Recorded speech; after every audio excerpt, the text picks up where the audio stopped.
नमस्कार दर्शक बंधु। आज हूँ अगस्ट मास 3 तारिख रविवार। आज दिन जाकर टॉप 20 गुरुत्वपूर्ण खबर उपर आसतु नजर पकाइबा। वीडियो को शेष पर्यंत देखंतु। मात्र किछि समय मध्य जानीपारे आज दिनर संपूर्ण खबर। ता पूर्व चैनल रे नुआ थिले चैनल को सब्सक्राइब करी रखंतु। एमिति प्रतिदिनर लाटेस्ट न्यूज सर्वप्रथम देखिबा पाई। तेबे आसंतु संपूर्ण खबर उपर नजर पकाइबा। आजिर प्रथम खबर, बलंगा पीड़िता मृत्यु, मुख्यमंत्री उपमुख्यमंत्री शोक। सेपटे बलंगा पीड़िता मृत्यु दे मुख्यमंत्री ट्विट। झीटीर मृत्यु खबर शुणी गभीर मर्माहत। डाक्टरी दल प्रयास पर भी जीवन रक्षा कर पारानी। सेहीपरि उपमुख्यमंत्री प्रभाती परिडा बलंगा पीड़िता मृत्यु दुख प्रकाश कर। डाक्टरी दल चेष्टा सत्वे जीवन बंचा जाई पारि नथिबारु दुखित। अमर आत्मार सद्गति कामना करुछि। दुख परिस्थितिर परिवार वर्ग को समबेदना जनाऊछि। सेपटे जुलाई 19 रे पीड़िता जाली दुर्बृत्त। घटनार तदंत जारी रही। बारंबार पुलिस बलंगारू दिल्ली जाई छानबिन करथिले। आउ दिल्ली जाए पुलिस बयान रेकर्ड कर अभियुक्त टेर पाउनी पुलिस। परवर्ती खबर, सरकारी कर्मचारी बड़ घोषणा, अर्थमंत्री देले सूचना। सेपटे केंद्रीय कर्मचारी ओ पेंशन भोगी एक बड़ खुशी खबर सामना को आसी। केंद्र सरकार अष्टम वेतन कमिशन लागू करने दृढ़ पदक्षेप नेउछंती। गत जानुआरी प्रधानमंत्री नरेंद्र मोदी नेतृत्वाधीन सरकार यार घोषणा करथिले। एबे ही कमिशन को कार्यकारी करने राज्य सरकार प्रतिरक्षा मंत्रालय और गृह मंत्रालय सहित आलोचना आरंभ होईछि। यह देश में शीघ्र लागू होगा जाउछि बोली आशा कर जाउछि। तेबे नुआ खबर अनुसार अर्थ विभाग पक्षर संसद में सूचना दि जाइछि जे अष्टम वेतन कमिशन गठन पर सरकार पूर्व मंजूरी दे सारी। यह लागू हेले प्राय 50 लाख केंद्रीय कर्मचारी और 65 लाख पेंशन भोगी उपकृत हेबे। लोकसभा केंद्र अर्थ राज्य मंत्री पंकज चौधरी कहते जे यही प्रक्रिया आरंभ होइछि एवं राज्य सरकार को आवश्यक तथ्य पर अनुरोध करा जाउछि।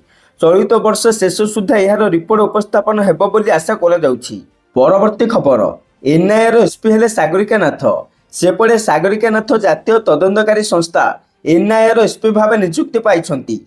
2016 बैच ओडिशा कैडर भारतीय पुलिस सेवा आईपीएस ऑफिसर सागरिका नाथक एनआईएर एसपी नियुक्ति नहीं गृह मंत्रालय सचिव संजीव कुमार ओडिशा सरकार मुख्य शासन सचिव को चिठी लिखि यह स्पष्ट करिसंती। परवर्ती खबर, फास्टैग को नहीं आसिला बड़ अपडेट, मिलिबो वर्षिकिया पास। सेपटे भारत सरकार राजपथ यात्रा को अधिक सुगम और मितव्यय करने एक नुआ फास्टैग आधारित वार्षिक पास आरंभ करने को जाउछंती, जहां अगस्ट 15 तारिख कार्यकारी हेबाकु जाउछि। तेबे केंद्रीय सड़क परिवहन और राजमार्ग मंत्री नितिन गडकरी द्वारा घोषित ही पास मूल्य 3000 टंका रही और यह केवल घरे गाड़ी व्यवहारकारी डिजाइन कर पास जातीय राजपथ एनएच एवं जातीय एक्सप्रेस वे एनई एक वर्ष असीमित यात्रा किंबा 200 टोल मुक्त यात्रा प्रदान करिबो। परवर्ती खबर, जमी किणा प्रसंग में बढ़ुची मंत्री अड़ुआ, कृष्ण पात्र को टार्गेट कला कांग्रेस। सेपटे मंत्री इस्तीफा दिंतु नहले तांको बरखास्त कर जाऊ बोली दाबी करिछि कांग्रेस। यह सहित निर्वाचन कमिशन को हस्तक्षेप भी लोड़ी दल। ए बाबत मंत्री तो किसी कहूना किंतु राज्य बीजेपी सभापति कहते उपयुक्त फोरम रे आलोचना हेबो। सत्य पाठरे 7,35,890 टंका किंतु जमी किणवा को अग्रिम 25 लाख टंका। मंत्री कृष्ण पात्र विरोध में यही सांघातिक अभियोग एवं खोद मंत्री तंटी रे कंटा पलटि। राज्य सरकार को घेरिबा लगी विरोधी को आउ एक प्रसंग मिल जाइछि। जदिओ बेआईन होइथिबार जमी रेजिस्ट्रेशन होई पारला नहीं किंतु कृष्ण पात्र सत्यपाठ ठारू अधिक टंका कुआडू आनिली से नहीं प्रश्न उठाइछि कांग्रेस। दल प्रश्न करिछि अग्रिम जदि 25 लाख टंका तेबे जमीर मूल्य केते टंका हेबो। मंत्री सत्यपाठ रे काहेकि दर्शाई नथिले। मंत्री इस्तीफा दियंतु नहले तांको बरखास्त कर जाऊ बोली दाबी करिछि दल। निर्वाचन कमिशन भी काहेकि तदंत करि नाही। दाबी पूरण नहले आंदोलन करने को चेतावनी देइछि कांग्रेस दल। परवर्ती खबर, केदारनाथ यात्रा पुणी आरंभ। उत्तराखंड स्थित भगवान शिवଙ୍କ 11तम ज्योतिर्लिंग बाबा केदारनाथ धामर यात्रा शनिवार पुणी आरंभ होइछि। पदयात्रा मार्ग भूस्खलन कारण यह यात्रा बहुत दिन हेब बंद थिला किंतु एबे बाबा केदारनाथ दर्शन करने श्रद्धालु पूर्व तुलन अधिक पदयात्रा कर बाबा धाम पहुंचा हेब। सेपटे रुद्रप्रयाग पुलिस अधीक्षक सर्वेश सिंह पावर कहते जे जो किसी मुख्य सड़क मार्ग पर्यंत चलवा योग्य रही जीवा आसवा रास्ता भल होगा पर सोनप्रयाग यात्री गोष्ठी को गौरकुंड दे केदारनाथ पठा जाउछि। आउ क्षतिग्रस्त होइथिबा स्थान रे ବାହନ ଆଗମନ ଆରମ୍ଭ ହେବା ପର୍ଯ୍ୟନ୍ତ ଶ୍ରଦ୍ଧାଳୁଙ୍କୁ 22 କିଲୋମିଟର ପର୍ଯ୍ୟନ୍ତ ଚାଲିକି କେଦାରନାଥ ଧାମ ଯାତ୍ରା କରିବାକୁ ହେବ। ବର୍ଷା ହେବା ଯୋଗୁଁ ଅସ୍ଥାୟୀ ଭାବରେ ବାହନ ଚଳାଚଳ ବନ୍ଦ ରହିଛି।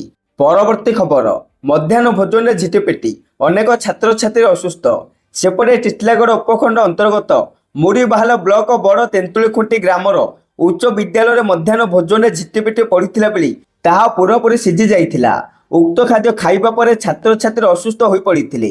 କାହାର ମୁଣ୍ଡ ବୁଲାଇଲେ ତ ଆଉ କାହାର ପେଟ ବ୍ୟଥା ଆରମ୍ଭ ହେଲା। ଘଟଣା ସମ୍ପର୍କରେ ଜାଣି ଅଭିଭାବକ ମହଲରେ ଉତ୍ତେଜନା ପ୍ରକାଶ ପାଇଥିଲା। ତେବେ ପ୍ରଥମେ ଏହାକୁ ସ୍କୁଲ କର୍ତ୍ତୃପକ୍ଷ ହାଲୁକା ଭାବେ ନେଇଥିବା ଅଭିଯୋଗ ହୋଇଛି। ଏନେଇ ଅଭିଭାବକ ନିଜ ପକ୍ଷରୁ ତତ୍ପରତା ପ୍ରକାଶ କରି ଆମ୍ବୁଲାନ୍ସକୁ ଫୋନ କରିଥିଲେ। ତେବେ ଆମ୍ବୁଲାନ୍ସ ପହଞ୍ଚିବାର ବିଳମ୍ବ ନେଇ କିଛି ଅଭିଭାବକ ସେମାନଙ୍କ ପୁଅ ଝିଅକୁ ବାଇକରେ ଟିଟିଲାଗଡ଼ ମାତୃ ଓ ଶିଶୁ ଡାକ୍ତରଖାନା ଆଣି ଭର୍ତ୍ତି କରିଥିଲେ। ପରେ ଏକ ଡାକ୍ତର ଟିମ୍ ଗାଁରେ ପହଞ୍ଚି ଚିକିତ୍ସା ଆରମ୍ଭ ପରେ ଗୁରୁତର ଛାତ୍ରଛାତ୍ରୀଙ୍କୁ ଟିଟିଲାଗଡ଼ ମାତୃ ଓ ଶିଶୁ ଡାକ୍ତରଖାନାକୁ ପଠାଇଥିଲେ। ବର୍ତ୍ତମାନ ପର୍ଯ୍ୟନ୍ତ 9 ଥର ଶତାଧିକ ଛାତ୍ରଛାତ୍ରୀଙ୍କୁ ଆମ୍ବୁଲାନ୍ସ ଯୋଗେ ଆଣି ଭର୍ତ୍ତି କରାଯାଇଛି। ପରବର୍ତ୍ତୀ ଖବର, ଚାଷୀଙ୍କ ଖାତାକୁ ଗଲା ପିଏମ୍ କିଷାନର 20ତମ କିସ୍ତି। ବାରାଣସୀରୁ ଚାଷୀଙ୍କ ଆକାଉଣ୍ଟକୁ ଟଙ୍କା ପଠାଇଲେ ପ୍ରଧାନମନ୍ତ୍ରୀ ନରେନ୍ଦ୍ର ମୋଦି। ଡିବିଟି ଜରିଆରେ ମୋଟ 9 ଲକ୍ଷ କୋଟି 70 ଲକ୍ଷ ଚାଷୀଙ୍କ ଆକାଉଣ୍ଟକୁ ଗଲା 2,000 ଟଙ୍କା। ସେହିପରି ଓଡ଼ିଶାର 34 ଲକ୍ଷ 85,881 ଜଣ ଚାଷୀ ଆଜି ପିଏମ୍ କିଷାନରେ ଉପକୃତ ହୋଇଛନ୍ତି। ପ୍ରଧାନମନ୍ତ୍ରୀ ନରେନ୍ଦ୍ର ମୋଦି ଏବେ ସେ ତାଙ୍କ ସଂସଦୀୟ କ୍ଷେତ୍ର ବାରାଣସୀ ଗସ୍ତରେ ଯାଇଛନ୍ତି, ଯେଉଁଠାରେ ପ୍ରଧାନମନ୍ତ୍ରୀ କିଷାନ ସମ୍ମାନ ନିଧିର 20ତମ କିସ୍ତି ଲୋକାର୍ପଣ କରିଥିଲା ବେଳେ ପ୍ରାୟ 2,183 କୋଟି ଟଙ୍କାର 52ଟି ବିକାଶ ପ୍ରକଳ୍ପର ଉଦ୍ଘାଟନ ଏବଂ ଶିଳାନ୍ୟାସ ମଧ୍ୟ କରିଛନ୍ତି। ଆଉ ଏହା ସହିତ ପ୍ରଧାନମନ୍ତ୍ରୀ ଦିବ୍ୟାଙ୍ଗଜନ ଏବଂ ବରିଷ୍ଠ ନାଗରିକମାନଙ୍କୁ ସହାୟତା ଉପକରଣ ବଣ୍ଟନ କରିଥିଲେ। ପ୍ରଧାନମନ୍ତ୍ରୀ ଦୃଷ୍ଟିହୀନ ଛାତ୍ର ବାବାଲିଙ୍କୁ କମ୍ ଦୃଷ୍ଟିଶକ୍ତି ଥିବା ଚଷମା ପ୍ରଦାନ କରିଥିଲେ ଏବଂ ଛାତ୍ରଙ୍କ ସହିତ କଥା ହୋଇଥିଲେ। ଏହାପରେ ପ୍ରଧାନମନ୍ତ୍ରୀ ସନ୍ତୋଷ କୁମାର ପାଣ୍ଡେଙ୍କୁ ଏକ ହୁଇଲ୍ ଚେୟାର ପ୍ରଦାନ କରିଥିଲେ। ପରବର୍ତ୍ତୀ ଖବର, ଶ୍ରୀ ଜଗନ୍ନାଥ ସଂଗ୍ରହାଳୟକୁ ନେଇ ଆସିଲା ବଡ଼ ଖବର। ସେପଟେ ବିଶ୍ୱସ୍ତରୀୟ ଶ୍ରୀ ଜଗନ୍ନାଥ ସଂଗ୍ରହାଳୟ, ପାଠାଗାର ଓ ସଂସ୍କୃତି ଗବେଷଣା କେନ୍ଦ୍ର ପ୍ରତିଷ୍ଠା ପାଇଁ ଖୁବ୍ ଶୀଘ୍ର ବିସ୍ତୃତ ପ୍ରକଳ୍ପ ରିପୋର୍ଟ ହେବ। ପୁରୀର ପବିତ୍ରତାକୁ ସମ୍ମାନ ଦେଇ ଏହାକୁ ସମୃଦ୍ଧ ଐତିହ୍ୟକୁ ପ୍ରୋତ୍ସାହିତ କରିବେ ସରକାର। ଶୁକ୍ରବାର ଖାରବେଳ ଭବନରେ ଏକ ଉଚ୍ଚସ୍ତରୀୟ ବୈଠକରେ ଏହାର ରୋଡ୍ ମ୍ୟାପ୍ ନେଇ ଆଲୋଚନା ହୋଇଛି। ଗୃହ ନିର୍ମାଣ ଓ ନଗର ଉନ୍ନୟନ ବିଭାଗର ପ୍ରମୁଖ ଶାସନ ସଚିବ ଉଷା ପାଢ଼ୀଙ୍କ ଅଧ୍ୟକ୍ଷତାରେ ଏକ ଉଚ୍ଚସ୍ତରୀୟ ବୈଠକ ଅନୁଷ୍ଠିତ ହୋଇଛି। ସହରାଞ୍ଚଳ ଭିତ୍ତିଭୂମି ବୃଦ୍ଧି ସହ ପୁରୀର ଆଧ୍ୟାତ୍ମିକ ଓ ସାଂସ୍କୃତିକ ଐତିହ୍ୟକୁ ସଂରକ୍ଷିତ ରଖିବାକୁ ଶ୍ରୀମତୀ ପାଢ଼ୀ ଗୁରୁତ୍ୱ ଦେଇଥିଲେ। ସାଂସ୍କୃତିକ ଗୌରବ, ଐତିହ୍ୟ ସଂରକ୍ଷଣ ଓ ସହରାଞ୍ଚଳ ରୂପାନ୍ତରଣ ପାଇଁ ସରକାର ବହୁତ ପଦକ୍ଷେପ ନେଉଛନ୍ତି ବୋଲି ସେ କହିଛନ୍ତି। ପରବର୍ତ୍ତୀ ଖବର, ଜୁଲାଇରେ 1,96,000 କୋଟିର ଜିଏସ୍ଟି ଆଦାୟ, ଓଡ଼ିଶାରୁ 4,991 କୋଟି ସଂଗ୍ରହ। ଦେଶରେ ଚଳିତ ବର୍ଷ ଜୁଲାଇରେ କେନ୍ଦ୍ର ସରକାର 1,96,000 ଲକ୍ଷ କୋଟି ଟଙ୍କାର ସାମଗ୍ରୀ ଓ ସେବା ଟିକସ ଜିଏସ୍ଟି ଆଦାୟ କରିଛନ୍ତି। ବାର୍ଷିକ ଭିତ୍ତିରେ ପରୋକ୍ଷ ଟିକସ ଆଦାୟ 7.5% ବଢ଼ିଥିବା ଅର୍ଥ ମନ୍ତ୍ରାଳୟ ପକ୍ଷରୁ ଶୁକ୍ରବାର ସୂଚନା ମିଳିଛି। 2024 ଜୁଲାଇରେ 1.82 ଲକ୍ଷ କୋଟି ଟଙ୍କାର ଜିଏସ୍ଟି ଆଦାୟ ହୋଇଥିଲା। ଓଡ଼ିଶାରେ ଜିଏସ୍ଟି ଆଦାୟ 1% ବୃଦ୍ଧି ହୋଇ 4,991 କୋଟି ଟଙ୍କା ରହିଛି। ଜୁନ୍ରେ ଏହା 4,925 କୋଟି ଥିଲା। ପରବର୍ତ୍ତୀ ଖବର, ଏଣିକି ଅବସର ପରେ କରିପାରିବେ ଶିକ୍ଷକତା। ଅବସରପ୍ରାପ୍ତ ଶିକ୍ଷକ ହେବେ ଅତିଥି ଶିକ୍ଷକ। 6,387 ଅବସରପ୍ରାପ୍ତ ଶିକ୍ଷକଙ୍କୁ ମିଳିବ ନିଯୁକ୍ତି। ଏନେଇ ବିଦ୍ୟାଳୟ ଓ ଗଣଶିକ୍ଷା ବିଭାଗ ପକ୍ଷରୁ ମାଧ୍ୟମିକ ଶିକ୍ଷା ନିର୍ଦ୍ଦେଶାଳୟକୁ ଚିଠି ଲେଖାଯାଇଛି। ସୂଚନା ଅନୁଯାୟୀ ସରକାର ରାଜ୍ୟରେ ବ୍ଲକ ଗ୍ରାଣ୍ଡ ହାଇସ୍କୁଲ ସହ ସଂସ୍କୃତ ଟୋଲ୍ ସ୍କୁଲରେ ଅବସରପ୍ରାପ୍ତ ଶିକ୍ଷକଙ୍କୁ ନିଯୁକ୍ତି ମିଳିବ। ନୂଆ ଟିଜିଟି ନିଯୁକ୍ତି ହେବା ଯାଏଁ ଏମାନେ ଶିକ୍ଷକତା କରିପାରିବେ।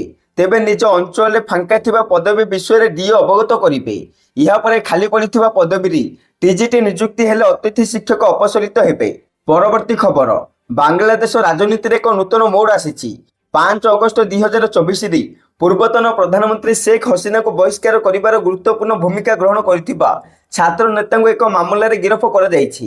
ବାଂଲାଦେଶ ପୋଲିସ ଶୁକ୍ରବାର ହସିନାଙ୍କ ବିରୁଦ୍ଧରେ ଆନ୍ଦୋଳନର ନେତୃତ୍ୱ ନେଇଥିବା ଛାତ୍ରନେତା ଆଲାମ ଅପୁଙ୍କୁ ଗିରଫ କରିଛି।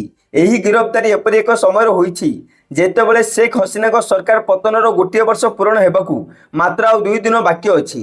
ସେପଟେ ବାଂଲାଦେଶ ପୋଲିସ କହିଛି ଯେ ଆଲାମ ଆପୁଙ୍କୁ ଦାଦାବଟି ଆଦାୟ ଅଭିଯୋଗରେ ଗିରଫ କରାଯାଇଛି। ସମାନ ମାମଲାରେ ତାଙ୍କର ଅନ୍ୟ 5 ଜଣ ସହଯୋଗୀଙ୍କୁ ମଧ୍ୟ ଗିରଫ କରାଯାଇଛି, ଯେଉଁଥିରେ ଛାତ୍ର ବିରୋଧୀ ଡିସ୍କ୍ରିମିନେସନର 2 ପ୍ରମୁଖ ନେତା ମଧ୍ୟ ସାମିଲ ଅଛନ୍ତି। ତଥାପି ଏହି ନେତାମାନଙ୍କୁ ଗିରଫ କରିବାର ପ୍ରାୟ ଗୋଟିଏ ସପ୍ତାହ ପରେ ଆଲାମ ଆପୁଙ୍କ ଗିରଫଦାରୀ ହୋଇଥିଲା। ପରବର୍ତ୍ତୀ ଖବର, ରାଜ୍ୟସଭାରେ ବଢ଼ିଲା ବିଜେପିର ବଳ। ଉପରାଷ୍ଟ୍ରପତି ନିର୍ବାଚନ ପୂର୍ବରୁ ସଂସଦରେ ଉଚ୍ଚ ସଦନରେ ବିଜେପିର ବଳ ବଢ଼ିଛି। ରାଜ୍ୟସଭାରେ ଦଳର ସାଂସଦ ସଂଖ୍ୟା 100 ଅତିକ୍ରମ କରିଥିଲେ ବେଳେ ଏବେ ଏହି ସଂଖ୍ୟା 102ରେ ପହଞ୍ଚିଛି।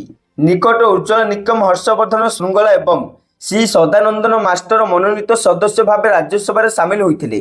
ଆଉ ଏହାପରେ ରାଜ୍ୟସଭାରେ ବଢ଼ିଛି ବିଜେପିର ବଳ। ତେବେ ଭାରତୀୟ ରାଜନୀତିରେ ବିଜେପି ହେଉଛି ଦ୍ୱିତୀୟ ରାଜନୈତିକ ଦଳ ଯାହାର କି ରାଜ୍ୟସଭାରେ ସାଂସଦ ସଂଖ୍ୟା 100 ପାର କରିଛି। ଏହା ପୂର୍ବରୁ 1988ରୁ 1990 ଭିତରେ କଂଗ୍ରେସ ବି ଏପରି କରିପାରିଥିଲା। ଏହାପରେ 2022ରେ ବିଜେପି ଏପରି କରିପାରିଥିଲା। ସେତେବେଳେ ରାଜ୍ୟସଭାରେ ବିଜେପିର ସାଂସଦ ସଂଖ୍ୟା ଥିଲା 101। ଆଉ ଅନ୍ୟପଟେ ବିଜେପି ସହିତ ଏହାର ସହଯୋଗୀ ଦଳକୁ ମିଶାଇ ଏନଡିଏ ପାଖରେ ଏବେ ରାଜ୍ୟସଭାରେ 134 ସାଂସଦ ଅଛନ୍ତି, ଯାହାକି ବହୁମତ ଠାରୁ ବହୁତ ଆଗରେ। ପରବର୍ତ୍ତୀ ଖବର, ହେୟାର ଟ୍ରାନ୍ସପ୍ଲାଣ୍ଟ କରିବା ପଡ଼ିଲା ମହଙ୍ଗା। 5 ଘଣ୍ଟାର ସର୍ଜରୀ ପରେ ଚାଲିଗଲା ଜୀବନ। ବ୍ୟସ୍ତବହୁଳ ଜୀବନ ଭିତରେ ଚୁଟି ଝଡ଼ିବା କିମ୍ବା ଚନ୍ଦା ହୋଇଯିବା ଏକ ସାଧାରଣ ସମସ୍ୟା ହୋଇଗଲାଣି। ଆଉ ଏହି ସମସ୍ୟାରୁ ମୁକୁଳିବା ପାଇଁ ପ୍ରାୟତଃ ଯୁବପିଢ଼ି ହେୟାର ଟ୍ରାନ୍ସପ୍ଲାଣ୍ଟ କରିଥାନ୍ତି। ଆଉ ଏଥିପାଇଁ ସହରର ଅନେକ ସ୍ଥାନରେ ହେୟାର ଟ୍ରାନ୍ସପ୍ଲାଣ୍ଟ କେନ୍ଦ୍ର ଖୋଲାଯାଇଛି। କିନ୍ତୁ କିଛିଟା ସ୍ଥାନରେ ଅଭିଜ୍ଞତା ନଥିବା ଡାକ୍ତର ଓ ଶସ୍ତା କେଶ ପ୍ରତିରୋପଣ ବା ହେୟାର ଟ୍ରାନ୍ସପ୍ଲାଣ୍ଟ ଯୋଗୁଁ ବହୁତ ଲୋକଙ୍କ ଜୀବନ ଚାଲିଯାଉଛି। ସେହିପରି ତୁର୍କୀରୁ ସାମ୍ନାକୁ ଆସିଛି ଏଭଳି ଏକ ଘଟଣା। ଜଣେ ବ୍ରିଟିଶ ବ୍ୟକ୍ତିଙ୍କ 5 ଘଣ୍ଟାର କେଶ ପ୍ରତିରୋପଣ ପ୍ରକ୍ରିୟା ପରେ ତାଙ୍କର ମୃତ୍ୟୁ ହୋଇଛି। ସେପଟେ ତୁର୍କୀ ସମ୍ବାଦ ସଂସ୍ଥା OTATV ଅନୁଯାୟୀ ଜଣେ 38 ବର୍ଷୀୟ ବ୍ରିଟିଶ ବ୍ୟକ୍ତି ଇସ୍ତାନବୁଲରେ ଏକ ଘରୋଇ କ୍ଲିନିକ୍ ଯାଇଥିଲେ। ସେଠାରେ 5 ଘଣ୍ଟାର ପ୍ରତିରୋପଣ ଅସ୍ତ୍ରୋପଚାର ପରେ ସେ ଅସୁସ୍ଥ ଅନୁଭବ କରିଥିଲେ। ଏନେଇ ତାଙ୍କୁ ତୁରନ୍ତ ହସ୍ପିଟାଲକୁ ନିଆଯାଇଥିଲା, କିନ୍ତୁ ସେଠାରେ ଡାକ୍ତର ତାଙ୍କୁ ମୃତ ଘୋଷଣା କରିଥିବା ନେଇ ଦି ମିରର ରିପୋର୍ଟ ପ୍ରକାଶ କରିଛି। ପରବର୍ତ୍ତୀ ଖବର, PM ପୋଷଣ ସ୍କିମ୍ରେ ପିଲା ଅଣ୍ଡା ନ ଖାଇଲେ ଏଣିକି ମିଳିବ ଫଳ। ସେପଟେ ଶିଶୁ ବାଟିକାରୁ 10ମ ଯାଏଁ ଛାତ୍ରଛାତ୍ରୀଙ୍କୁ ବିଦ୍ୟାଳୟରେ ମିଳିବ ଫଳ। ଅଣ୍ଡା ବଦଳରେ ଅଣ୍ଡା ମୂଲ୍ୟର ଫଳ ଦିଆଯିବ। ରାଜ୍ୟ ଶିକ୍ଷା ବିଭାଗର ନିଷ୍ପତ୍ତି। ଯେଉଁ ସ୍କୁଲ ପିଲା ଆମିଷ ଖାଉନଥିବେ ସେମାନଙ୍କୁ ମିଳିବ ଫଳ। ଶିଶୁ ବାଟିକାରୁ 10ମ ଶ୍ରେଣୀ ଯାଏଁ ପିଲାଙ୍କୁ ମିଡ୍ ଡେ ମିଲ୍ର ଅଣ୍ଡା ବଦଳରେ ସେମାନଙ୍କୁ ଅଣ୍ଡା ମୂଲ୍ୟର ଫଳ ଦିଆଯିବ। ତେବେ ସପ୍ତାହକୁ 3 ଥର ସୋମବାର, ବୁଧବାର, ଶୁକ୍ରବାର ଏହି 3 ଦିନ ପିଲାଙ୍କୁ ଫଳ ଦିଆଯିବ। ରାଜ୍ୟରେ କୁପୋଷଣ ଦୂରାଇବା ସହ ପିଲାଙ୍କୁ ସ୍କୁଲ ପ୍ରତି ଆକୃଷ୍ଟ କରିବାକୁ ଆରମ୍ଭ ହୋଇଥିବା ମଧ୍ୟାହ୍ନ ଭୋଜନରେ ରହିଛି ବିଭିନ୍ନ ଖାଦ୍ୟ ସାରଣୀ। ଏହା ମଧ୍ୟରେ ଅଣ୍ଡା ଦିଆଯିବାର ମଧ୍ୟ ବ୍ୟବସ୍ଥା ରହିଛି। କିନ୍ତୁ କିଛି ପିଲା ଆମିଷ ଖାଉନଥିବାରୁ ସେମାନଙ୍କ ପାଇଁ ନୂଆ ନିଷ୍ପତ୍ତି ନେଇଛନ୍ତି ରାଜ୍ୟ ସରକାର। ସେଥିପାଇଁ ଯେଉଁ ଛାତ୍ରଛାତ୍ରୀ ଆମିଷ ଖାଉନଥିବେ ସେମାନଙ୍କୁ ଅଣ୍ଡା ବଦଳରେ ଫଳ ଦେବାକୁ ଘୋଷଣା କରିଛନ୍ତି ରାଜ୍ୟ ସରକାର। ପରବର୍ତ୍ତୀ ଖବର, ପ୍ରବଳ ବର୍ଷା ଯୋଗୁଁ ଅମରନାଥ ଯାତ୍ରା ସ୍ଥଗିତ। ଜାମ୍ମୁ କାଶ୍ମୀରରେ ପ୍ରବଳ ବର୍ଷା ଯୋଗୁଁ ଅମରନାଥ ଯାତ୍ରାକୁ ଆସନ୍ତା 3 ଦିନ ପର୍ଯ୍ୟନ୍ତ ସ୍ଥଗିତ ରଖାଯାଇଛି। ଅମରନାଥ ଗୁମ୍ଫାକୁ ସଂଯୋଗ କରୁଥିବା ଉଭୟ ପହଲଗାଁ ଓ ବାଲତାଲ ରାସ୍ତା କ୍ଷତିଗ୍ରସ୍ତ ହୋଇଛି। ମରାମତି ପାଇଁ 2 ଦିନ ସମୟ ଲାଗିବ ବୋଲି ପ୍ରଶାସନ ପକ୍ଷରୁ କୁହାଯାଇଛି।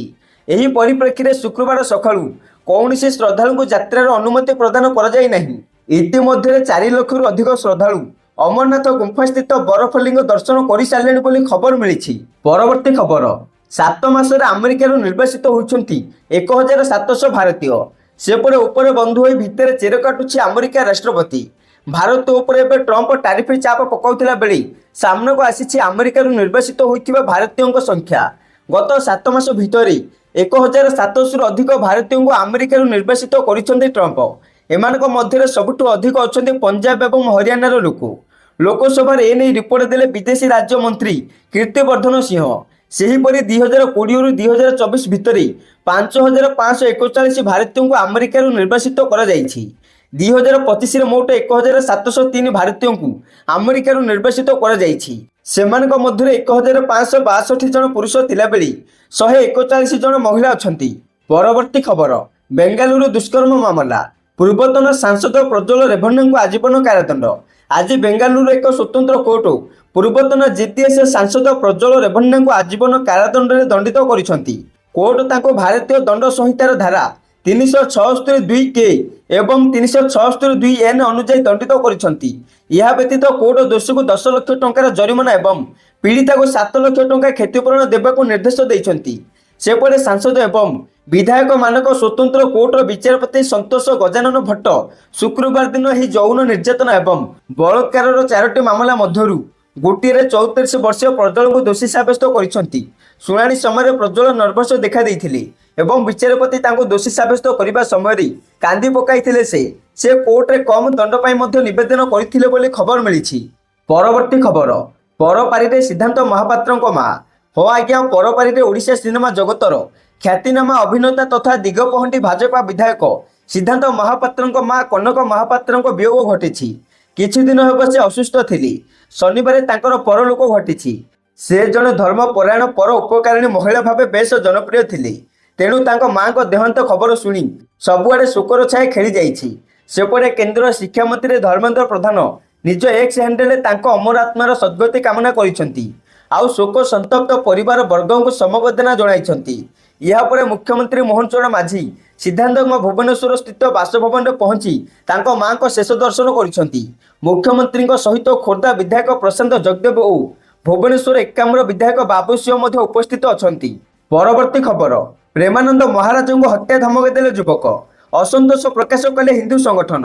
ସେପଟେ ବୃନ୍ଦାବନର ବହୁ ଲୋକପ୍ରିୟ ସାଧୁ ପ୍ରେମାନନ୍ଦ ମହାରାଜଙ୍କୁ ହତ୍ୟା ଧମକ ମିଳିଛି। ଜଣେ ଯୁବକ ସୋସିଆଲ ମିଡ଼ିଆ ଫେସବୁକରେ ତାଙ୍କୁ ଧମକ ଦେଇଛି। ଏହି ପୋଷ୍ଟ ସୋସିଆଲ ମିଡ଼ିଆରେ ମଧ୍ୟ ଭାଇରାଲ ହେଉଛି। ଅଭିଯୁକ୍ତ ଜଣକ କହିଛି ଯେ ଯଦି ସେ ମୋ ଘର ବିଷୟରେ କହିଥାନ୍ତେ ତେବେ ମୁଁ ତାଙ୍କ ଗଳା କାଟି ଦେଇଥାନ୍ତି। ତେବେ ମହିଳାଙ୍କୁ ନେଇ ମନ୍ତବ୍ୟ ପାଇଁ ଏବେ ଚର୍ଚ୍ଚାରେ ଅଛନ୍ତି ପ୍ରେମାନନ୍ଦ ମହାରାଜ। ସେ ଯୁବକମାନଙ୍କୁ ଏକ ନୈତିକ ଜୀବନଯାପନ କରିବାକୁ ପରାମର୍ଶ ଦେଇଥିଲେ। ସେହିଭଳି ସମାଜରେ ବଢ଼ୁଥିବା ପ୍ରେମିକ ପ୍ରେମିକା ସଂସ୍କୃତି ଉପରେ ମଧ୍ୟ ପ୍ରଶ୍ନ ଉଠାଇଥିଲେ। ଏହାକୁ ସେ ସମାଜ ପାଇଁ କ୍ଷତିକାରକ ବୋଲି କହିଥିଲେ। ତାଙ୍କର ଏହି ମନ୍ତବ୍ୟକୁ ନେଇ ବିବାଦ ଦେଖାଦେଇଛି। ଆଉ ପ୍ରେମାନନ୍ଦ ମହାରାଜଙ୍କ ଏକ ଭିଡ଼ିଓ ସୋସିଆଲ ମିଡ଼ିଆରେ ମଧ୍ୟ ଭାଇରାଲ ହେଉଛି। ଏହାକୁ ନେଇ ଅନେକ ପ୍ରକାର ପ୍ରତିକ୍ରିୟା ପ୍ରକାଶ ପାଇଛି। ପରବର୍ତ୍ତୀ ଖବର, ମୁଖ୍ୟମନ୍ତ୍ରୀଙ୍କ ବଡ଼ ଘୋଷଣା, ଜମି କିଣିବା ହେବ ମହଙ୍ଗା। କାରଣ ରାଜ୍ୟର ସରକାର କଲେକ୍ଟର ରେଟ୍ ବା ସର୍କଲ ରେଟ୍ର ବୃଦ୍ଧିକୁ ଅନୁମୋଦନ କରିଛନ୍ତି, ଯାହା ଅଗଷ୍ଟ 1 ତାରିଖରୁ କାର୍ଯ୍ୟକାରୀ ହେବ। ଯଦି ଆପଣ ଏହି ରାଜ୍ୟର ସମ୍ପତ୍ତି କିଣିବା ପାଇଁ ଭାବୁଛନ୍ତି ତେବେ ଜମିର ରେଜିଷ୍ଟ୍ରେସନ ପୂର୍ବ ଅପେକ୍ଷା ମହଙ୍ଗା ହୋଇଯିବ। ଆଜ୍ଞା ହଁ, ଏଠାରେ ଏକ ନୂଆ ନିୟମ ଲାଗୁ ହେବାକୁ ଯାଉଛି। ସରକାରଙ୍କ ନୂଆ ନିର୍ଦ୍ଦେଶ ପରେ ଏହି ନୂଆ ଦର ଲାଗୁ ହେବ, ଯାହାକୁ 5%ରୁ ବୃଦ୍ଧି କରି 25% କରାଯାଇଛି। ତେବେ ଏହି ନୂଆ ନିଷ୍ପତ୍ତି ଅନୁଯାୟୀ ଗୁରୁଗ୍ରାମ, ଫରିଦାବାଦ ଏବଂ ବଲ୍ଲଭଗଡ଼ ପରି ଉଚ୍ଚ ମୂଲ୍ୟର ଅଞ୍ଚଳରେ ସମ୍ପତ୍ତିର ମୂଲ୍ୟ 5%ରୁ 25% ପର୍ଯ୍ୟନ୍ତ ବୃଦ୍ଧି ପାଇବ। ଏହା ଫଳରେ ଘର କିଣିବାକୁ ଚାହୁଁଥିବା ବ୍ୟକ୍ତି ଏବଂ ନିବେଶକମାନଙ୍କୁ ଅଧିକ ନିବନ୍ଧନ ଶୁଳ୍କ ଦେବାକୁ ପଡ଼ିବ। ତେବେ ଏଠାରେ ଆପଣଙ୍କୁ ଜଣାଇ ଦେଉଛୁ ଯେ ଷ୍ଟାମ୍ପ ଡ୍ୟୁଟି ଏବଂ ପଞ୍ଜୀକରଣ ଫି ସର୍କଲ ରେଟ୍ ଆଧାରରେ ସ୍ଥିର କରାଯାଏ, ଯାହା ଭିନ୍ନ ଭିନ୍ନ ରାଜ୍ୟରେ ଭିନ୍ନ ଭିନ୍ନ ହୋଇଥାଏ। ହେଲେ ଏହି ନିଷ୍ପତ୍ତି ହରିୟାଣା ସରକାର କରିଛନ୍ତି। ପରବର୍ତ୍ତୀ ଖବର, ବଳଙ୍ଗା ପୀଡ଼ିତାଙ୍କ ଘଟଣାରେ ଅନ୍ୟ କାହାର ସମ୍ପୃକ୍ତି ନାହିଁ, କହିଲେ ରାଜ୍ୟ ପୋଲିସ। ଶନିବାର ଦିଲ୍ଲୀର ଏମ୍ସରେ ବଳଙ୍ଗା ପୀଡ଼ିତାଙ୍କ ମୃତ୍ୟୁ ହୋଇଯାଇଛି। ଏହାପରେ ରାଜ୍ୟ ପୋଲିସ ସୋସିଆଲ ମିଡ଼ିଆରେ ବଡ଼ ସୂଚନା ଦେଇଛି। ବଳଙ୍ଗା ପୀଡ଼ିତାଙ୍କ ଦେହରେ ନିଆଁ ଲଗାଇବା ଘଟଣାରେ ଅନ୍ୟ କାହାର ସମ୍ପୃକ୍ତି ନାହିଁ। ତଦନ୍ତରୁ ଏହା ଜଣାପଡ଼ିଛି। ତଦନ୍ତ ପ୍ରକ୍ରିୟା ଶେଷ ପର୍ଯ୍ୟାୟରେ ପହଞ୍ଚିଛି। ଏଭଳି ଦୁଃଖଦ ମୁହୂର୍ତ୍ତରେ କେହି ସମ୍ବେଦନଶୀଳ ମନ୍ତବ୍ୟ ନ ଦେବାକୁ ପୋଲିସ ଅନୁରୋଧ କରିଛି। ଉଲ୍ଲେଖଯୋଗ୍ୟ, ଏହି ମାମଲାର ତଦନ୍ତରେ ପୋଲିସକୁ କ୍ରାଇମବ୍ରାଞ୍ଚ ସହାୟତା କରୁଥିଲା। ଦିଲ୍ଲୀ ଏମ୍ସରେ 2 ଥର ପୀଡ଼ିତାଙ୍କ ବୟାନ ମଧ୍ୟ ନିଆଯାଇଥିଲା। ଘଟଣା ପ୍ରଥମରୁ ପୀଡ଼ିତାଙ୍କ ବୟାନ ଥିଲା 3 ଜଣ ଯୁବକ ତାଙ୍କୁ ଅପହରଣ କରି ପେଟ୍ରୋଲ ଢାଳି ନିଆଁ ଲଗାଇଥିଲେ। ଏବେ କିନ୍ତୁ ପୋଲିସର ତଥ୍ୟ ଭିନ୍ନ କିଛି କଥା କହୁଛି। ପରବର୍ତ୍ତୀ ଖବର, ଆଡଭୋକେଟ୍ ଲାଇସେନ୍ସ ପାଇଁ କରିହେବ ଅନଲାଇନ୍ ଆବେଦନ।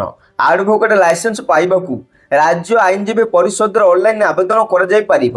ଏହି ବ୍ୟବସ୍ଥା ଲାଗୁ କରାଯାଇଥିବା କହିଛନ୍ତି ରାଜ୍ୟ ଆଇନଜୀବୀ ପରିଷଦ ସଚିବ ଯଯାତି କେଶର ସାମନ୍ତ ସିଂହାର। ଏଥିପାଇଁ ପୂର୍ବରୁ ବିଭିନ୍ନ ଆଇନ ମହାବିଦ୍ୟାଳୟରୁ ସ୍ନାତକ ଉତ୍ତୀର୍ଣ୍ଣ ଛାତ୍ରଛାତ୍ରୀମାନେ ରାଜ୍ୟ ଆଇନଜୀବୀ ପରିଷଦକୁ ଆସୁଥିଲେ। ସେଠାରେ ସେମାନେ ଆଇନଜୀବୀ ପଞ୍ଜୀକରଣ ଫର୍ମ ଦାଖଲ କରୁଥିଲେ। କିନ୍ତୁ ଏବେ ପରିଷଦ କାର୍ଯ୍ୟାଳୟକୁ ନ ଆସି ଅନଲାଇନ୍ ଜରିଆରେ ବାର୍ କାଉନସିଲ୍ ଅଫ୍ ଓଡ଼ିଶା .orgରେ ପଞ୍ଜୀକରଣ ଫର୍ମ ଦାଖଲ କରିପାରିବେ। ସମ୍ପୂର୍ଣ୍ଣ ପ୍ରକ୍ରିୟାକୁ ଡିଜିଟାଇଜେସନ କରାଯାଇଥିବା ସେ କହିଛନ୍ତି। ପରବର୍ତ୍ତୀ ଖବର, ପିଏମ୍ କିଷାନ ଯୋଜନା, ରାଜ୍ୟର 35 ଲକ୍ଷ ଚାଷୀଙ୍କୁ ମିଳିଲା 697 କୋଟି। ରାଜ୍ୟର ଚାଷୀଙ୍କୁ ମିଳିଲା ପିଏମ୍ କିଷାନ ସହାୟତା। ରାଜ୍ୟର ପ୍ରାୟ 35 ଲକ୍ଷ ଚାଷୀ ପାଇଲେ 697 କୋଟି ଟଙ୍କା। କୃଷି ଓ କୃଷକ ସଶକ୍ତିକରଣ ବିଭାଗ ପକ୍ଷରୁ ଶନିବାର ଆୟୋଜିତ ହୋଇଥିଲା ରାଜ୍ୟସ୍ତରୀୟ ପିଏମ୍ କିଷାନ ନିଧି କାର୍ଯ୍ୟକ୍ରମ। ଏଥିରେ ମୁଖ୍ୟମନ୍ତ୍ରୀ ମୋହନ ଚରଣ ମାଝୀ ଚାଷୀମାନଙ୍କୁ ଏହି ଯୋଜନାର 20ତମ କିସ୍ତି ପ୍ରଦାନ କରିଥିଲେ। ବାରାଣସୀରେ ଅନୁଷ୍ଠିତ କାର୍ଯ୍ୟକ୍ରମରେ ପ୍ରଧାନମନ୍ତ୍ରୀ 9.7 କୋଟି ଚାଷୀଙ୍କୁ 20,500 କୋଟି ଟଙ୍କା ପ୍ରଦାନ କରିଛନ୍ତି। ପ୍ରତ୍ୟେକ ଚାଷୀଙ୍କ ଆକାଉଣ୍ଟକୁ 2,000 ଟଙ୍କା ଲେଖାଏଁ ଯାଇଛି। ଏହି କିସ୍ତି ଏପ୍ରିଲରୁ ଜୁଲାଇ ଅବଧି ପାଇଁ ଥିଲା। ଦେଶରେ ଏହି ଯୋଜନା 2019ରୁ ଆରମ୍ଭ ହୋଇଥିଲା। ପ୍ରତ୍ୟେକ ହିତାଧିକାରୀଙ୍କୁ 4 ମାସ ବ୍ୟବଧାନରେ ବର୍ଷକୁ 6,000 ଟଙ୍କା ପ୍ରଦାନ କରାଯାଉଅଛି। ପରବର୍ତ୍ତୀ ଖବର, ପୁଣି ବଢ଼ିଲା ରୁଷ ଆମେରିକା ଉତ୍ତେଜନା, ଆଣବିକ ଯୁଦ୍ଧ ଭୟ। କିଛି ବର୍ଷ ପରେ ପୁଣି ଥରେ ରୁଷ ଆମେରିକା ଉତ୍ତେଜନା ଶୀର୍ଷରେ ପହଞ୍ଚିଛି। ରୁଷ ଉପକୂଳରେ 2ଟି ପରମାଣୁ ଶକ୍ତି ସମ୍ପନ୍ନ ବୁଡ଼ାଜାହାଜ ମୁତୟନ ପାଇଁ ଡୋନାଲ୍ଡ ଟ୍ରମ୍ପ ନିର୍ଦ୍ଦେଶ ଦେଇଛନ୍ତି। ରୁଷର ପୂର୍ବତନ ପ୍ରଧାନମନ୍ତ୍ରୀ ଦିମିତ୍ରି ମେଦଭେଦେଭଙ୍କ ଏକ ବିବୃତ୍ତି ଯୋଗୁଁ ଏହି ଉତ୍ତେଜନା ସୃଷ୍ଟି ହୋଇଛି। ଟ୍ରମ୍ପ ଏହାକୁ ଚରମ ବାଣୀ ବୋଲି ଆଖ୍ୟା ଦେଇଛନ୍ତି।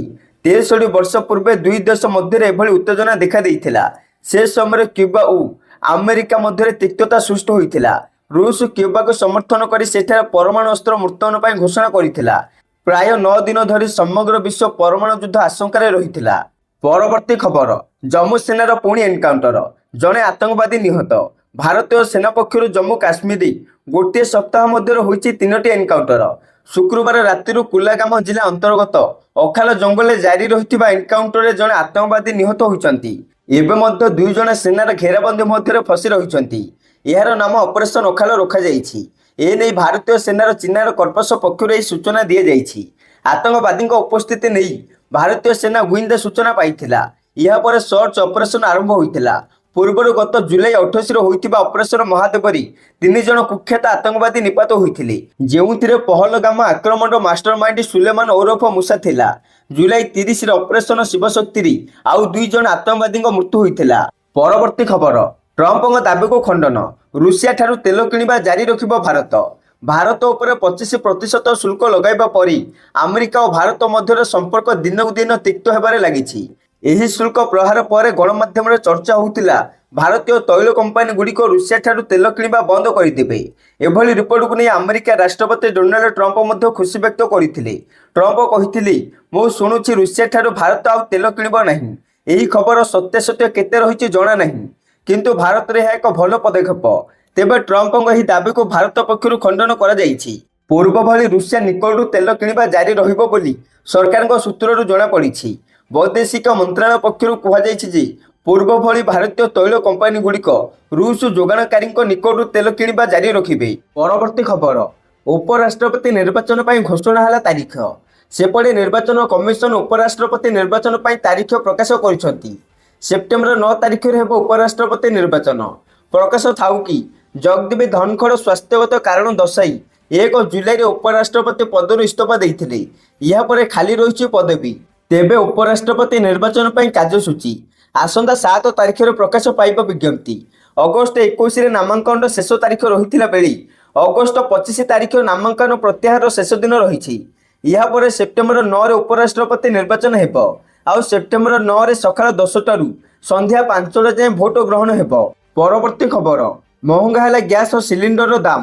ରୋଷେଇ ଗ୍ୟାସ୍ ଓ ସିଲିଣ୍ଡର ଏବେ ଆହୁରି ମହଙ୍ଗା ହୋଇଯାଇଛି। ଲଗାତାର 2 ମାସ ହେବ ଗ୍ୟାସ୍ ଦାମ ବଢ଼ିବାକୁ ଲାଗିଛି। ଇଣ୍ଡିଆନ୍ ଅଏଲ କର୍ପୋରେସନ ୱେବସାଇଟ୍ ଅନୁଯାୟୀ ଏବେ ଦିଲ୍ଲୀରେ 14.2 କିଲୋ ନନ୍ ସବସିଡି ରୋଷେଇ ଗ୍ୟାସ୍ ଓ ସିଲିଣ୍ଡର ଦାମ 15 ଟଙ୍କା ବଢ଼ିଯାଇଛି, ଯାହାପରେ ଏବେ ସିଲିଣ୍ଡର ଦାମ 605 ଟଙ୍କା ହୋଇଯାଇଛି। ଏହି ବଢ଼ିଥିବା ଦାମ 1 ଅଗଷ୍ଟରୁ ଲାଗୁ ହୋଇସାରିଛି। ପରବର୍ତ୍ତୀ ଖବର, ରତ୍ନଭଣ୍ଡାର ଗଣତି ମଣତିକୁ ନେଇ ବଡ଼ ସୂଚନା ଦେଲେ ଆଇନ ମନ୍ତ୍ରୀ। ଗଣତି ମଣତି ନେଇ ଆର୍ବିଆଇ 2 ଜଣ ଏକ୍ସପର୍ଟଙ୍କୁ ମନୋନୀତ କରି ସରକାରଙ୍କୁ ଜଣାଇଛି। ପରବର୍ତ୍ତୀ ପଦକ୍ଷେପ ସ୍ୱରୂପ ଆମେ ଖୁବ୍ କମ୍ ଦିନ ମଧ୍ୟରେ ପରିଚାଳନା କମିଟି ଗଠନ କରିଦେବୁ। ଆଉ ପରିଚାଳନା କମିଟିର ଅନୁମତି କ୍ରମେ ଉଚ୍ଚସ୍ତରୀୟ କମିଟି ରତ୍ନଗୁଡ଼ିକୁ ଭିତର ରତ୍ନ ଭଣ୍ଡାରକୁ ସ୍ଥାନାନ୍ତରିତ କରିବେ। ତାହାପରେ ତାରିଖ ନିର୍ଦ୍ଧାରଣ କରି ଆର୍ବିଆଇର 2 ଜଣ ସଦସ୍ୟଙ୍କ ଉପସ୍ଥିତିରେ ଗଣତି ମଣତି ହେବ ବୋଲି କହିଛନ୍ତି ଆଇନ ମନ୍ତ୍ରୀ।